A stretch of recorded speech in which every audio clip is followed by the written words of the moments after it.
Uh, Hello. My name is Juni, and Hello, my name is Ken. and we're both members of the Asian Union, which is present in Rietveld Academy and Sandberg Institute in Amsterdam. And we started with the Asian Union in 2018. There is also a manifesto out on the Facebook, and you could always contact us for events or any concerns or any thoughts. Today, Ken is gonna explain briefly about like what we're gonna do today at OTR. So the current and still ongoing pandemic has heightened the thoughts and concerns that we have not been on top of people's mind, including racism and perception of minorities. Using Anne Anlin Cheng's The Melancholy of Race as a tool to understand the forces at play in racial dynamics, we would like to use this reading session to bring up some of her arguments and discuss how they might relate to our current predicament of living as Asians in Europe. Anne Anlin Chen's deeply analytical demonstrations convey the racial injury not only constructs and is constructed by society as a whole. In this case, the American culture, she articulates all these patterns of racial grief are deeply entangled with the formation of the self as a minority of color. For the reading and today's program, the following members of Asian Union joined effort together, which is Sanklit, Soyoung, Uni, me, and Juni. So today's program is going to be continued with the preface read by Uni first, and then after briefly about like 15 minutes of her pre-recording readings, we're going to discuss shortly about the preface of the book that we're introducing, and then eventually continue with other pre-recorded readings by other members of the Asian Union.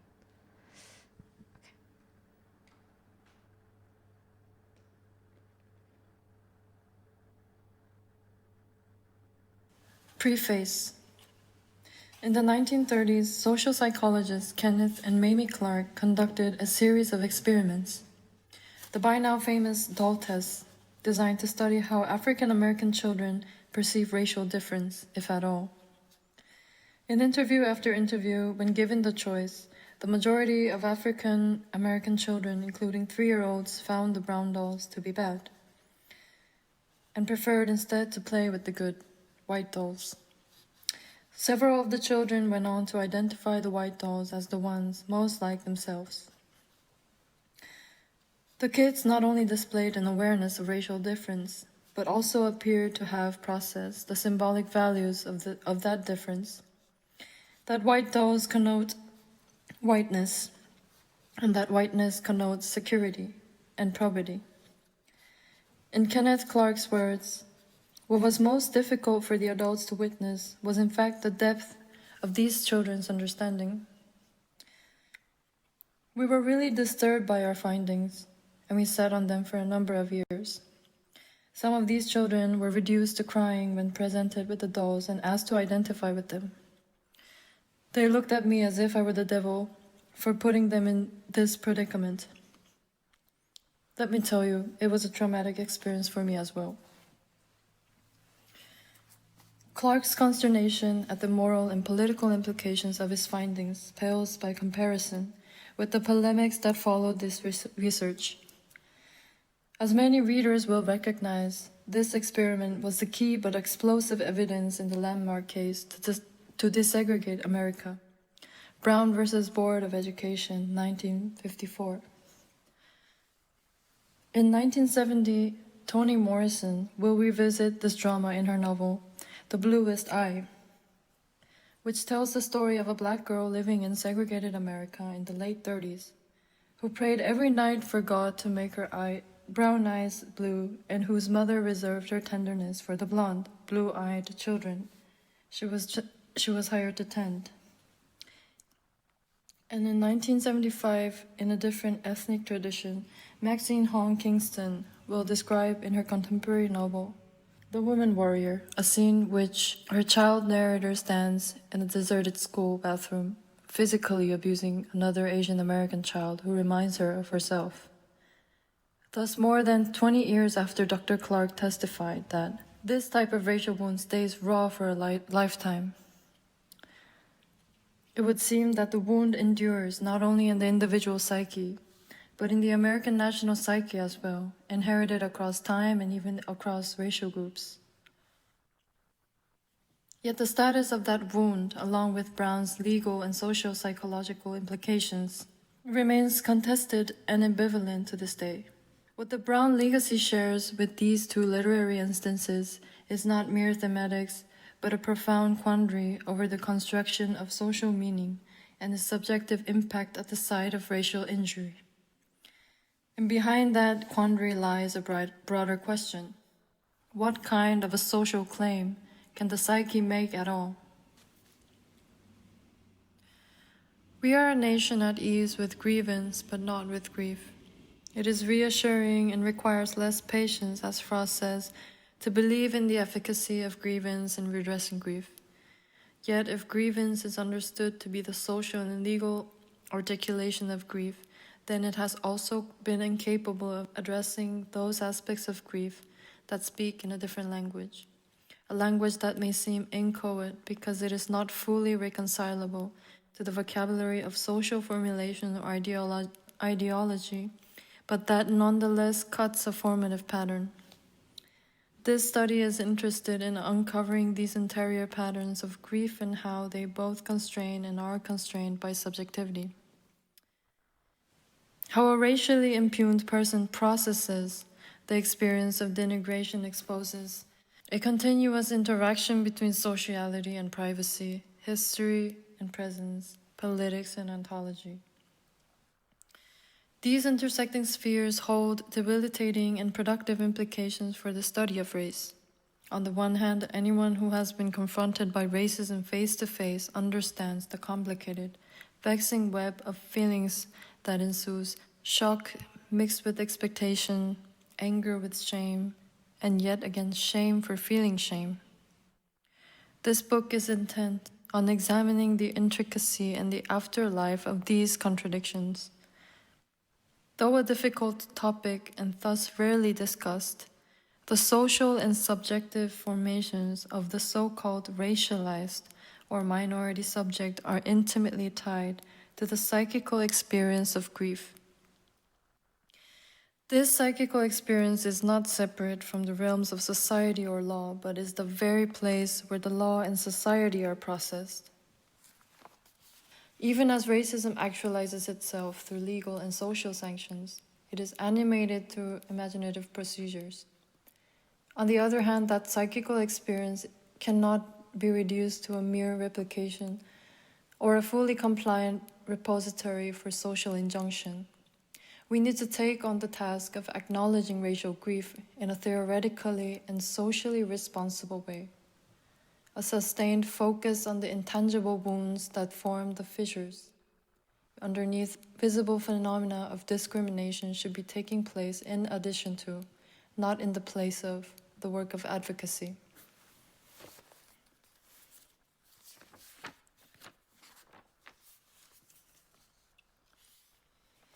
This book grows out of this need to find an intellectually vigorous vocabulary to talk about racial grief, not as merely a symptom, but as an analytical paradigm responsive to the material and imaginative realities of racial dynamics.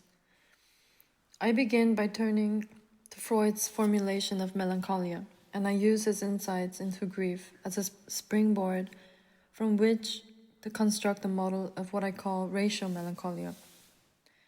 I then take this theoretical paradigm as a critical basis for unpacking the fragility and bravado that haunt American national integrity. Specifically, I am interested in how racial melancholia tracks the dynamic of rejection, an internalization that may help us comprehend two particular aspects of American racial culture. First, dominant white culture's rejection of yet attachment to the racial other, and second, the ramifications that such paradox holds for the racial other, who has been placed in a suspended position. I will suggest that racial melancholia is both the technology and the nightmare of the American dream. This study contends that racial melancholia affects both dominant white culture and racial others. Indeed, racial melancholia describes the dynamics that constitute their mutual definition through exclusion. The terms thus denote a complex process of racial rejection and desire on the parts of whites and non-whites that expresses itself in abject and manic forms. On the one side, white American identity and its authority is secured through the melancholic introjection of racial others that it can neither fully relinquish nor accommodate, and whose ghostly presence nonetheless guarantees its centrality. On the other side, the racial other, the so-called melancholic object, also suffers from racial melancholia, whereby his or her racial identity is imaginatively reinforced through the interjection of a lost, never possible perfection, an inarticulable loss that comes to inform the individual's sense of his or her own subjectivity. Already we see that these two sides are in fact implicated by one another.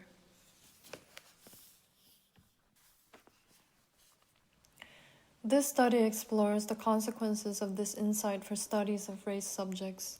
The model of melancholic incorporation, far from prescribing or reifying the conditions of the racial other, reveals an intricate world of psychical negotiation that unsettles the simplistic division between power and powerlessness. I argue that these seemingly discouraging recognitions into the dynamics of racialization may in fact provide the seed for revising political thinking in ways that may finally be more powerful than denying or sentimentalizing effective history. The model of melancholia can help us comprehend grief and loss on the part of the aggrieved, not just as a symptom, but also as a dynamic process with both coercive and transformative potentials for political imagination. In this project, racial melancholia serves not as a description of the feeling of a group of people, but as a theoretical model of identity that provides a critical framework for analyzing the constitutive role that grief plays in racial and ethnic subject formation. This is by no means an exhaustive or definitive book on racial relation. Rather, I ask questions that I believe we need to consider, and I raise certain lines of inquiry that have been foreclosed out of either political expediency or fear.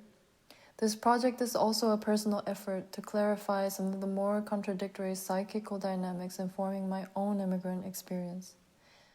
Coming to America at age 12, I had many lessons to learn beyond the linguistic one, including finding my own relation to the terms American, and then later Asian American.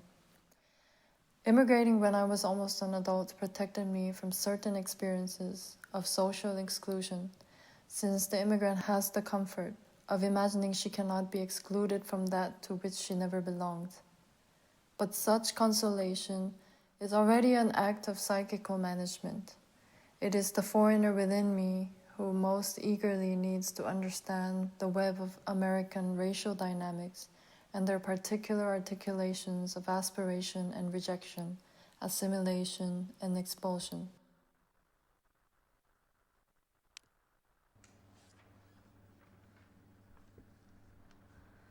That was preface read by Anne Cheng, and she also commented on the text that she read, which I will just read out loud.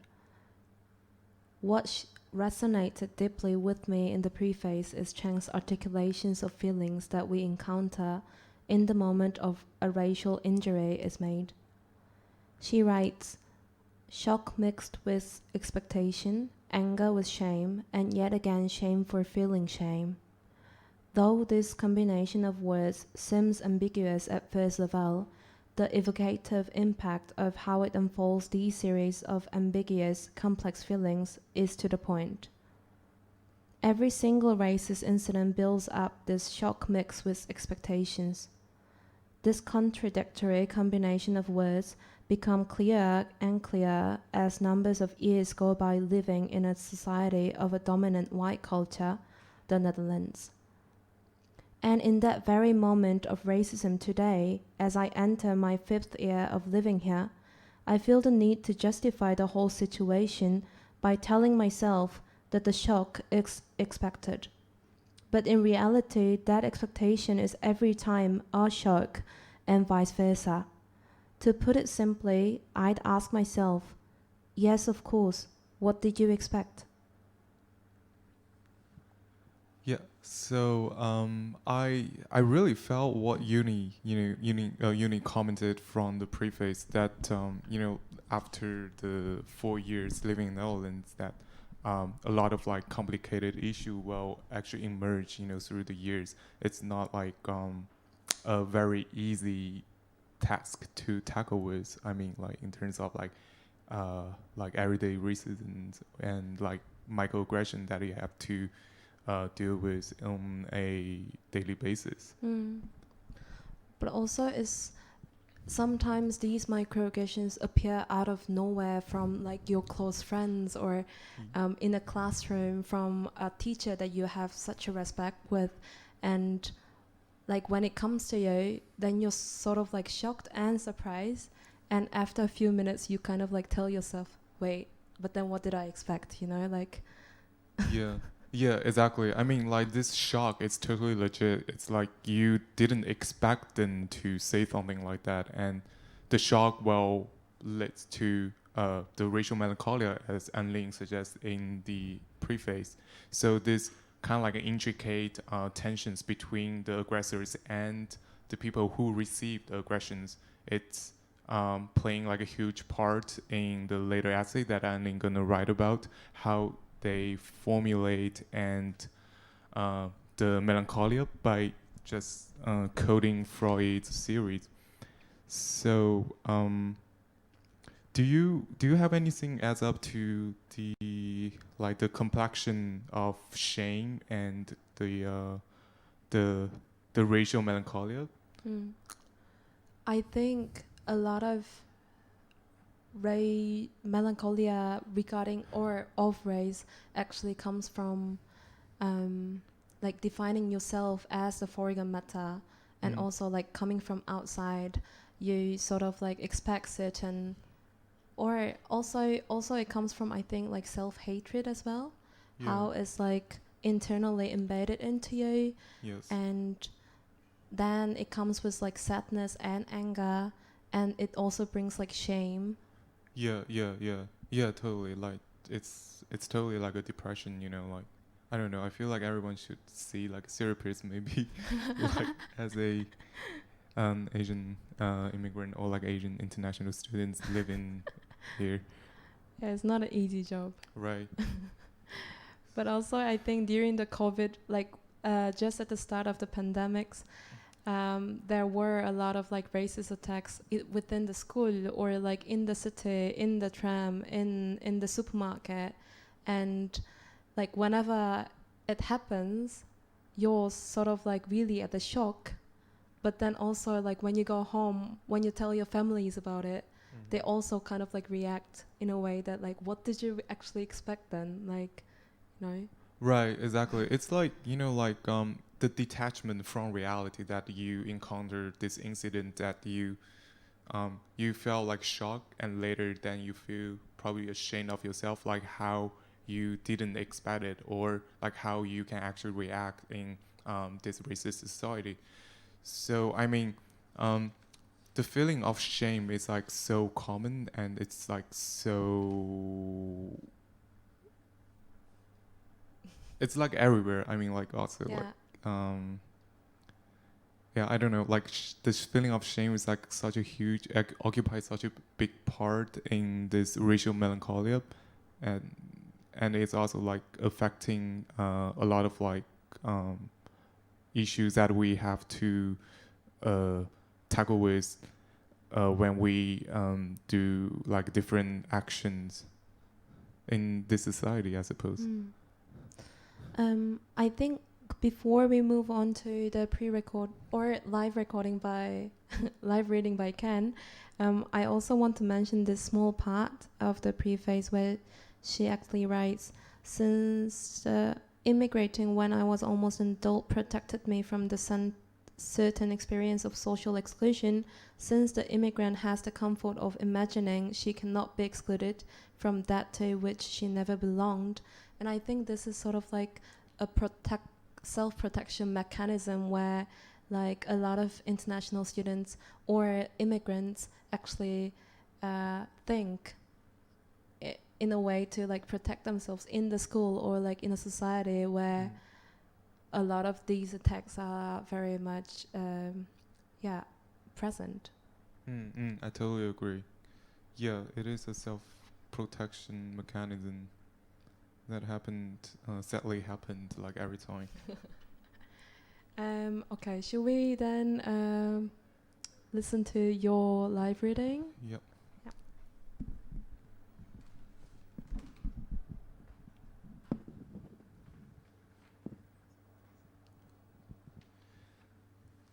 So the part I'm gonna read, it's the first chapter from the first chapter and the subchapter titled Melancholia Formation.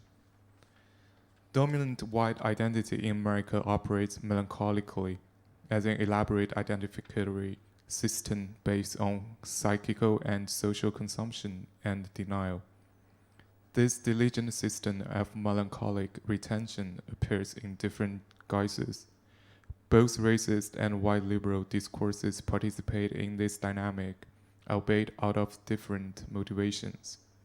The racists need to develop elaborate ideologies in order to accommodate their actions with official American ideals, while white liberals need to keep burying the radical others in order to memorialize them.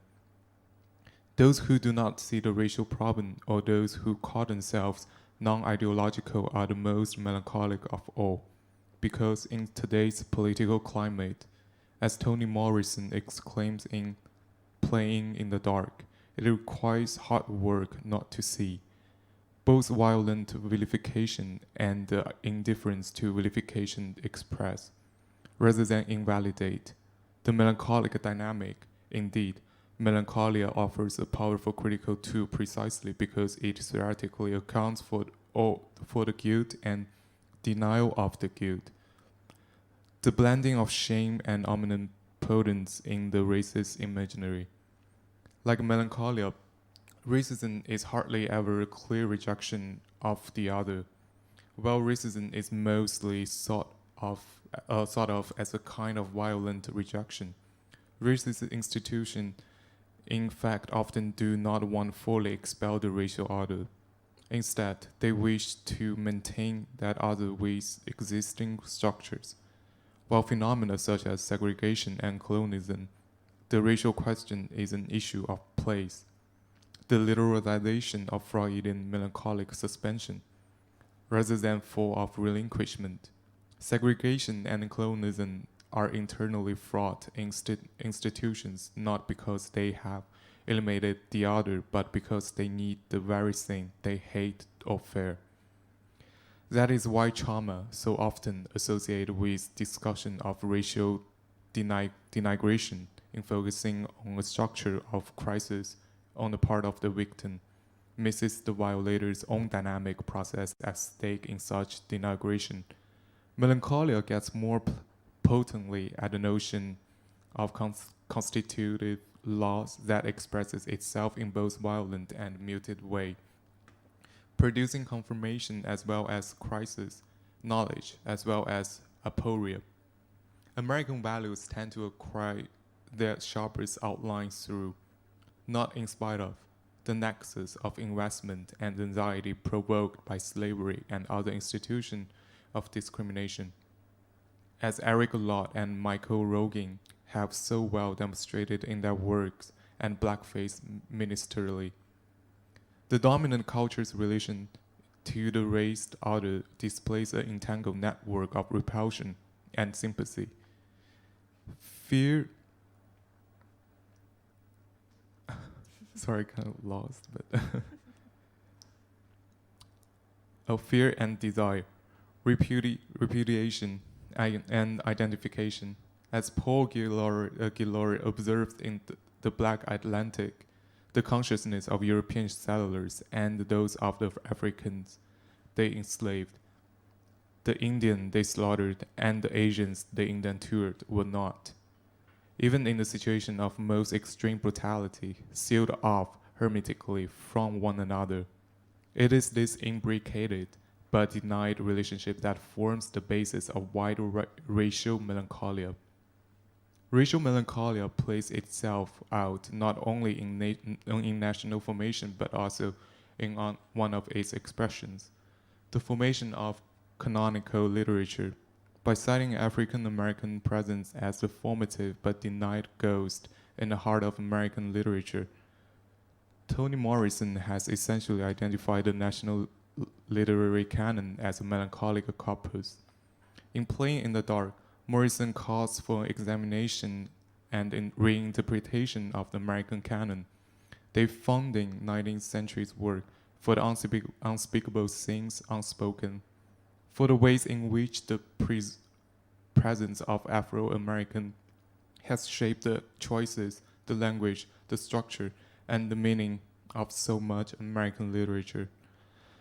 The canon is a melancholic corpus because of what it excludes but cannot forget, what Morrison calls the ghost in the machine.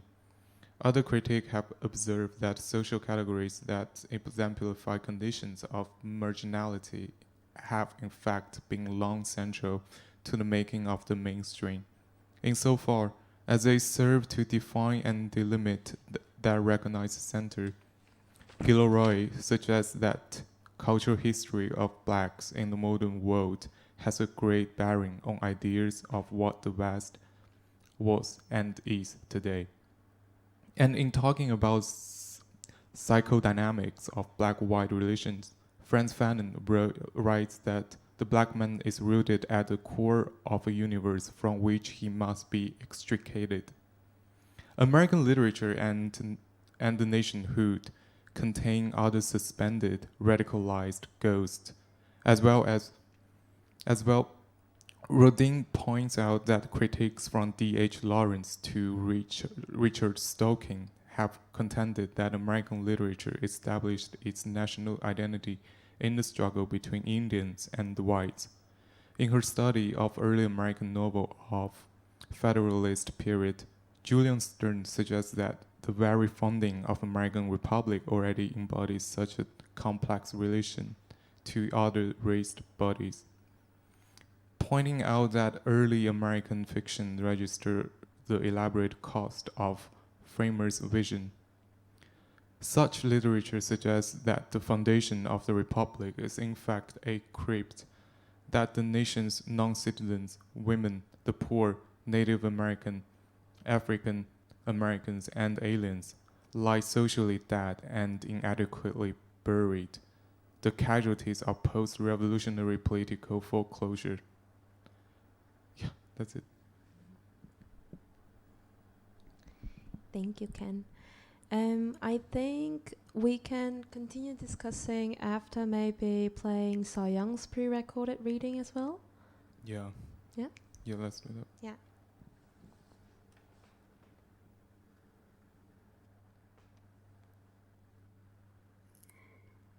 The prospect of integrating history of fierce difference, social injustice, and psychical injury into one nation has proven to be one of the more unyielding tasks of social progress. Our first lesson must be to not mistake an attention to the psychical for essentialization. Both essentializing and denying the deep psychological impact of discrimination are equally troubling. There are still deep-seated, intangible, psychical complications for people living within a ruling episteme that privilege that which they can never be.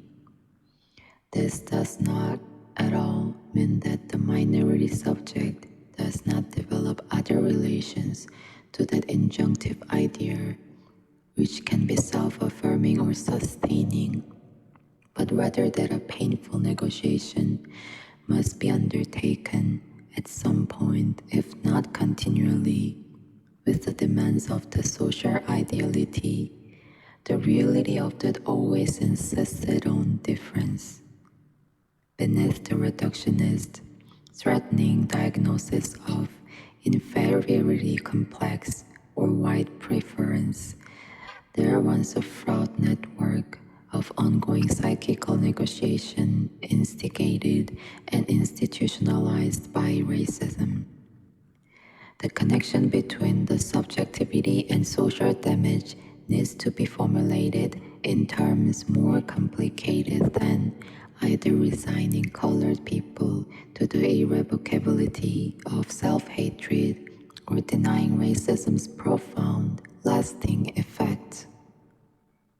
If one traditional method of restitution has been the conversion of the disenfranchised person from being subjected to grief to being a subject speaking grievance, what are the advantages and disadvantages of that transformation?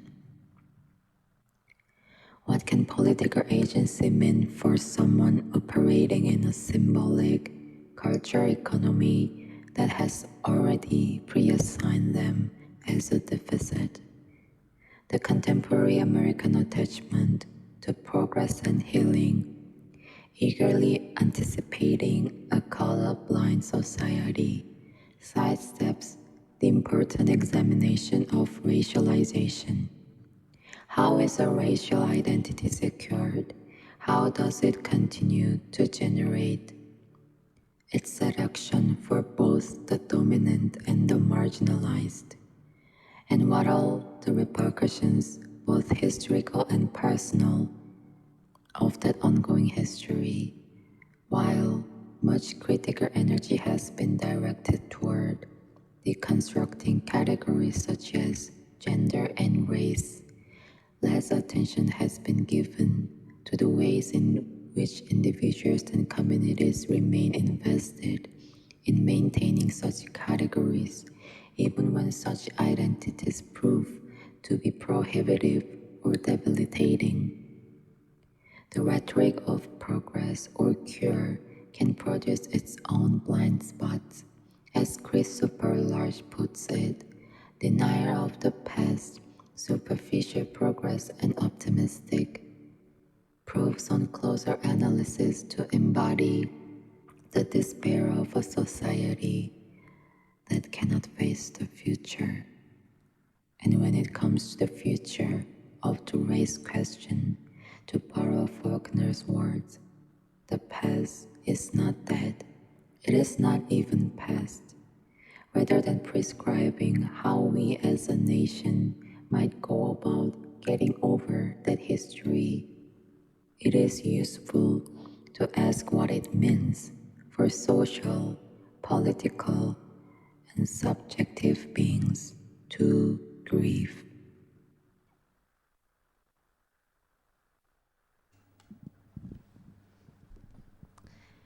So that was pre-recorded by Soyoung, very full of melody.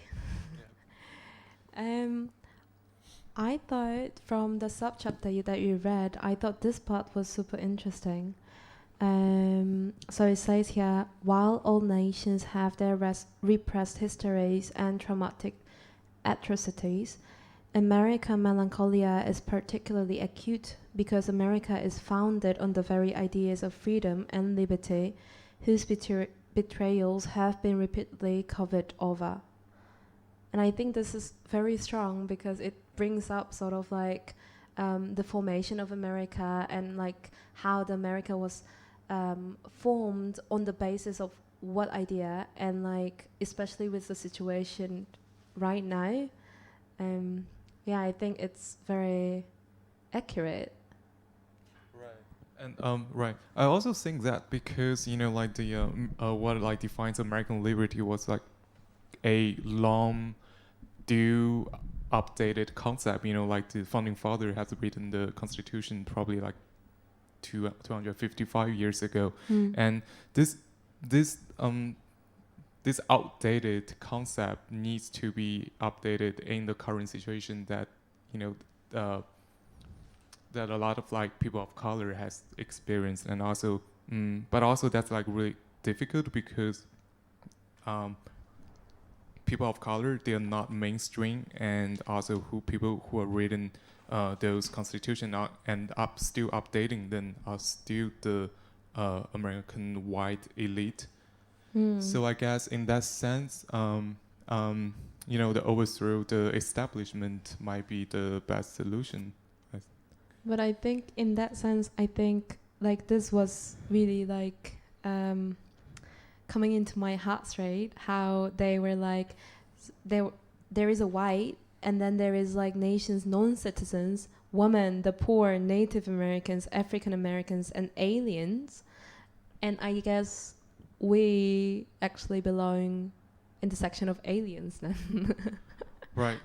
Yeah. I mean, yeah, exactly. We are aliens. They're like a category, like a visa category of like an alien, for people who are international students or like visiting scholars or like visitors who trespassing the state. They categorize them as alien in the visa. So it's like officially alien.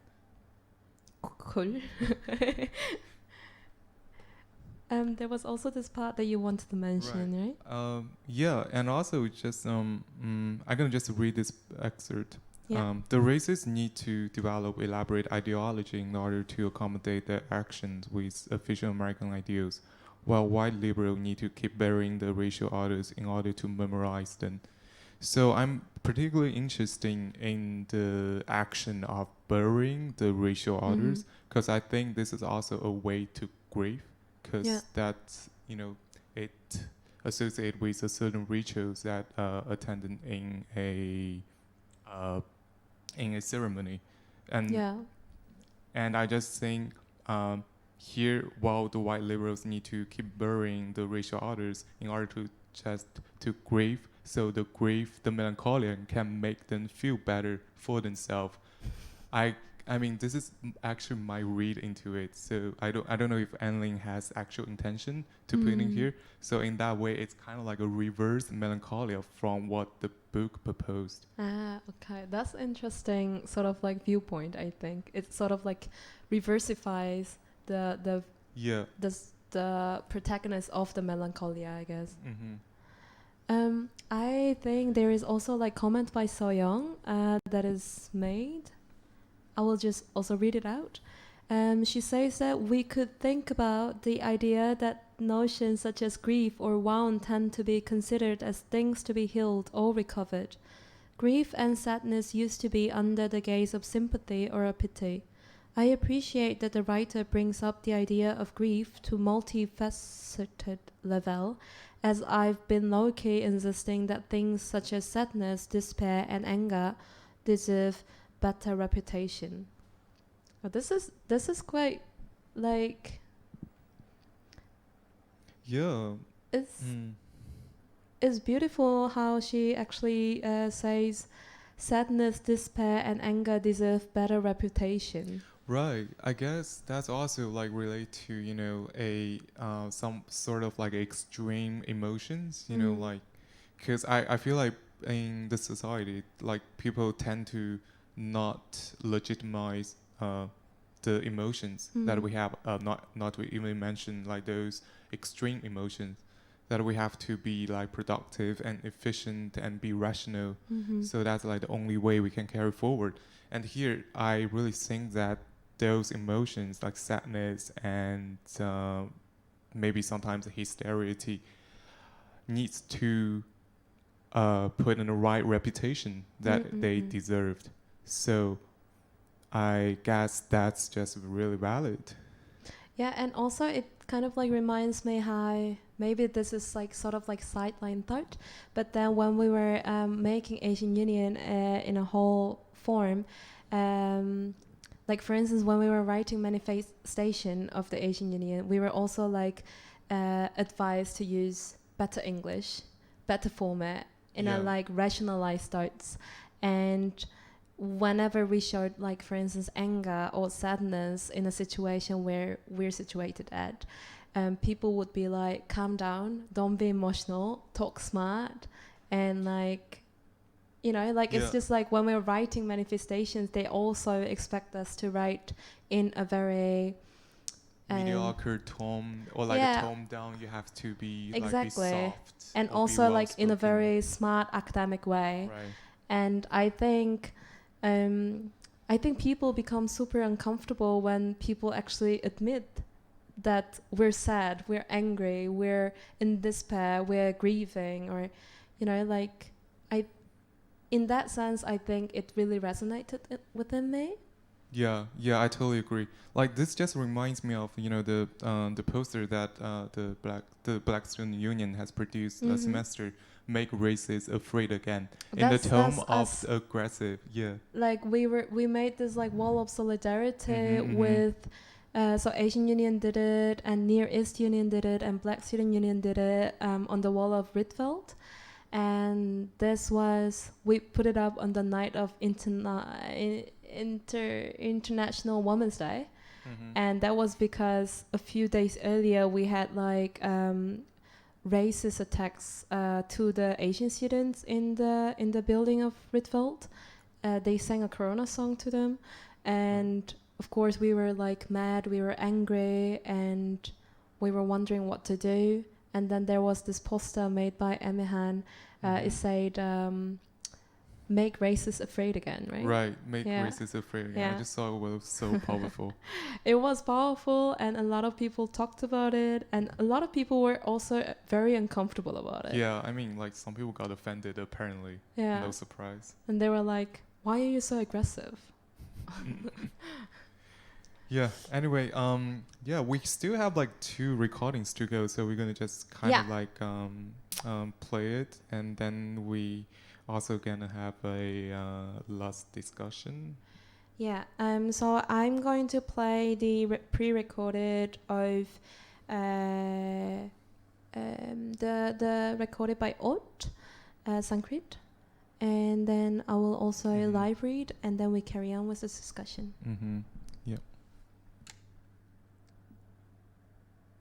It may appear tremendously difficult to talk about the melancholia of racialized peoples, especially since it seems to inscribe a whole history of affliction or run the risk of naturalizing that pain. In Beyond Ethnicity, Werner Solos talk about Indian melancholy, referring not how Native Americans process their history of genocide, but how dominant American culture romanticize and naturalize the cult of the vanishing Indians. The rhetoric of the melancholic Indian and his fate serves to legitimize the future of the white conqueror. In the African American tradition, Richard Wright notes that the African American community embodies a tradition of bitterness so complex as to assume such a tight, organic form that most white people would think, upon examining it, that most Negroes has embedded in their flesh and bones some peculiar propensity towards lamenting and complaining. Talking about racial grief thus also runs the risk of repeating a tool of containment historically exercised by authority. The worry is, of course, that such a focus on injury might be naturalized and used against the plaintiffs, as was the case with Stell versus Savannah Chatham Board of Education. The path connecting injury to pity and then to contempt can be very brief. In short, it can be damaging to say how damaging racism has been. Yet it is surely equally harmful not to talk about history of sorrow, the ontological and psychical status of a social subject who has been made into an object, a loss, an invisibility of a phantom, has never been fully explored, since the implications of such a study are on the one hand inconvenient to a racist culture, and on the other potentially threatening to the project of advocacy, or at least advocacy that is traditionally conceived. The quick jump from psychical injury to inherent disability, as exemplified by Stell, provides an example of the kind of imprecise thinking surrounding perceptions of the relationships between psychical response and social influence the historical use of psychology in racial analysis has suffered from a series of illusions. First, the tendency to confuse psychological analysis with prescription. Second, the assumption that damage, in the form of having internalized harmful dominant ideals, amounts to the same thing as having no agency, or conversely, the presumption that having agency or strong ego makes one impermeable to such invasions. Third, the neglect of authorities' melancholic attachments. And finally, four, the failure to address the psychodynamics of psychological vulnerability and their intrinsic relations to identificatory and subject formations that are as unstable as they are historical, as multifaceted as they are coercive. This internalization, far from denoting a condition of surrender, embodies a web of negotiation that expresses agency as well as abjection. In Toni Morrison's The Bluest Eye, we find another feminine confrontation, with the sign of blue eyes and a similar response, of self-denigration and pride. Morrison's child narrator describes how every Christmas she would receive the loving gift of a big blue-eyed baby doll. To quote, "I had only one desire, to dismember it. But the dismembering of dolls was not the true horror. The truly horrifying thing was the transference of the same impulse to little white girls. What made people look at them and say, 'Oh, but not for me.'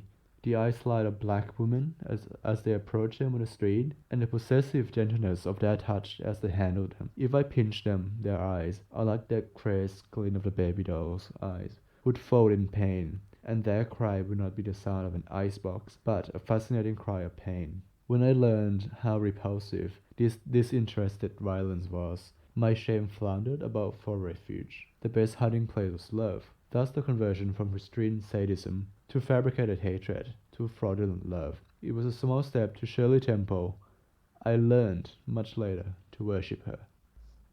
For a child coming to active racial discrimination, affective formation and distinction, how one tells the difference between love and hate became so entangled and twisted that love and hate both come to be fabricated and fraudulent. We are witnessing the loss of affective discrimination in the face of racial discrimination. The social lessons of racial minoritization reinforces itself through the imaginative loss of a never possible perfection, whose loss the little girl must come to identify as a rejection of herself. When a few years later, Maxine Hong Kingston writes what comes to be widely acknowledged as a preeminent Asian American feminist text, The Woman Warrior, she stages an unforgettable scene in which the Asian American girl child narrator can be found standing in a school bathroom, acting out what Morrison's narrator, Claudia, fantasized about, pinching, pulling the hair, and otherwise abusing another girl child. Except this time, the other is not a white girl, but someone who looks like herself. The violence that Claudia initially feels toward little white girls, which she then turns inward in The Bluest Eye, has reached the realist reenactment in the Kingston encounter, where the object of rage is a phantasmic likeness of oneself. This Kingston scene of collapse intersubjective and intrasubjective conflict in the school bathroom is most certainly having a conversation with the Brown legacy, Morrison's text, and the historical problem of self-denigration instituted by pedagogy of racism. Indeed, both Morrison's and Kingston's texts remind us that Kenneth Clark's experiment in those dusty classrooms over 50 years ago does not give us information about the psyche of black children per se. Rather, it gave us a dramatization of an education of black children. Morrison and Kingston's highlight the insight that the education of racism is an education of desire, a pedagogy that tethers the psychical inextricably to the social. Political domination is reproduced at the level of personal experience.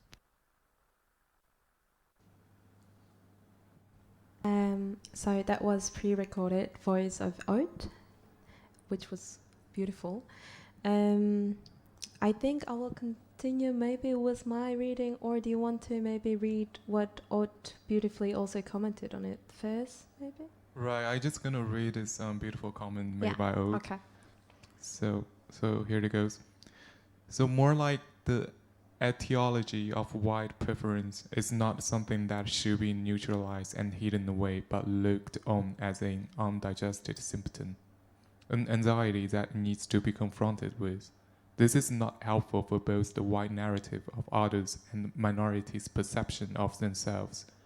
It forms part of the intertwined complex forces, together with gender identification, that are at work behind American visual imagery.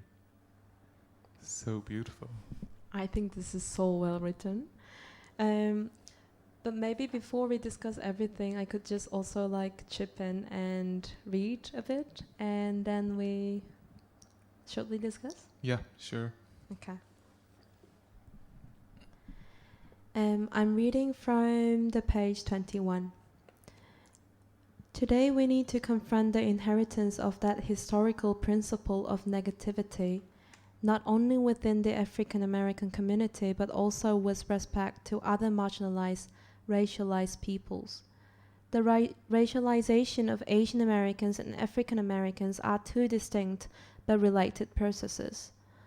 This study focuses on the latter because so much of the historical and contemporary racial discourse is modeled on that category, and because African American studies constitutes the most established discipline in the field of race studies. As the most enduring and visible racial category in America, African American identity formation and cultural manifestations provide an important basis from which to track the process of racializing America. I also concentrate on Asian American formation, probably because of my own tribal allegiance and because I want to understand some things about my own relation to this category. But there are other reasons as well. As both the targeted racialized group in the United States immigration policy and yet the least colored groups in racial debates, Asian Americans offer a charged site where American nationhood invests much of its contradictions, desires, and anxieties. While Asian American history, especially though by no means exclusively in California, carries a tremendous reservoir of denigration and abuse, that history occupies a less pronounced place in American consciousness than does African American suffering. This has to do with several facts. The lack of Asian American political mass in contrast to African Americans, the specific history of racism directed against Asian immigrants and Asian labor, that is the different history of economic competition with the white labor class, the difference between immigrant and slave relations to American nationality, and the strange statues of Asians in American conception of race, which is predominantly understood as black and white. Racism against Asian and Asian Americans has been heavily filtered through the 19th century European inheritance of Orientalism and its publicity, as well as through an illusion in the black and white diet that dominate American racial discourse.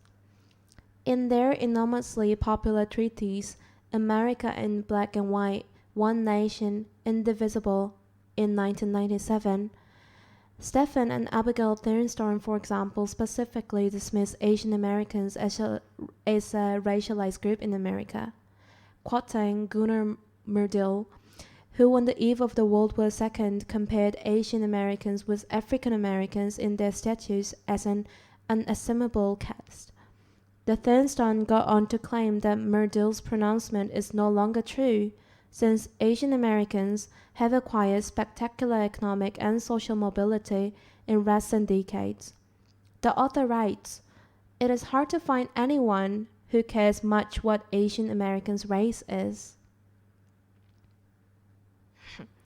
One might wonder whether the Thornstones consider the racialization of Asian Americans in American immigration and legal history, or if they paid attention to daily news. Furthermore, the disavowal of racism against Asian Americans because of their supposed economic and social success misses the point that economic competition often fuels the very energy behind racism, as well as intensifying conflict with other minority groups. I will just continue to page 23 and read a very small section before I end it.